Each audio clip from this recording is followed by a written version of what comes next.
Chapter 1. I'll take you back to when it all began. I have played sports my whole life, but this year was different. This was the year I tried out for the Spiro T. Agnew Middle School baseball team. Yeah, that's right. There was a tryout. In my town, youth sports are different than school sports. In youth sports, every kid gets on a team and every kid plays and every kid gets a trophy. No losers. Ever. Anyone who walks onto the field with a pulse is guaranteed to get on a team and play. They'd probably even make an exception for hotshot athlete zombies. But once you're done with youth sports and want to play for a school, there's only one option. Try out for the team and risk total rejection.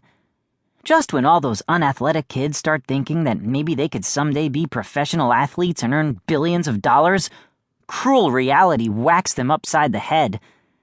Team tryouts are a major milestone in life, even bigger than when you get toilet trained. It's a game changer. If you can't run or throw or catch or hit a baseball, then you get cut. It's survival of the fittest. Team tryouts are as old as humanity, by the way. There are Stone Age cave drawings in France that show early humans trying out for teams that hunted woolly mammoths. The competition was intense. Hunters who couldn't throw spears were humiliated, and they missed out on an excellent feast of barbecued mammoth ribs. I hoped trying out for the middle school baseball team wouldn't be quite as brutal, but I was determined to take a risk. And either way, whenever I want to do something with any kind of risk, I need to clear it with the power structure. Mom and Dad up top, then reptiles, amphibians, rodents, and below all that, me. I asked my dad for permission first, because I knew he'd be excited about me trying out for the Mighty Plumbers baseball team. Dad was a hotshot athlete before he ruined his knees in college, so he supports any kind of sports activity. Hey, Dad, can I— Yes! I think he secretly hopes that a miracle will happen and I'll suddenly blossom into a hotshot athlete. But in the meantime, he is really supportive.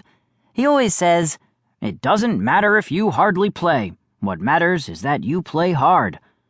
Mom was a different story. Hey, Mom, can I— No!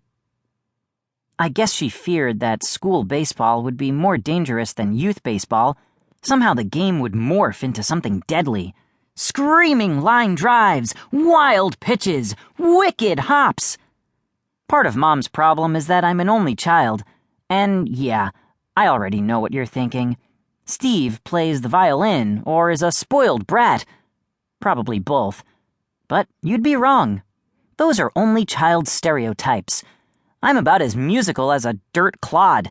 I can't even play a tambourine, an instrument that most monkeys can master in about 5 minutes. And I'm not a spoiled brat either. I can prove it. You know how rats always die in the attic and stink up your entire house? It's really rank. Well, I'm the one in our family who always has to crawl up into the attic to get rid of the body. How many spoiled brats do you know who will even look at the rotting corpse of a rat? Mom is overprotective, though, and that's an only child stereotype that happens to be true. In fact, Mom is an overprotective turbo-hyper-worrywart. And I'm not even exaggerating. Here's an example. When I entered junior high and started walking to school instead of taking the bus, Mom actually wanted me to wear a helmet. A helmet!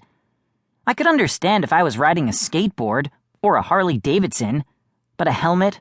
For walking? Luckily, Dad stepped in and talked her out of it. Sometimes Mom can be pretty cool about the whole hovering thing, though. Last year in youth basketball, I didn't get to play until the final 3 seconds of a game, even though we were winning by about 100 points and it was the last game of the season.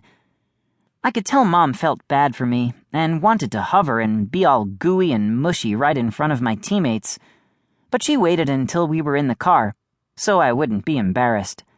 Then she gave me a kiss and a mushy hug. When moms do things like that, you can almost put up with them doing gross things like kissing you on the cheek and then wiping the lipstick off your face with their germy spit. Anyway, when I told Mom that I wanted to try out for the Spiro T. Agnew Middle School baseball team, she went into her overprotective turbo-hyper-worrywart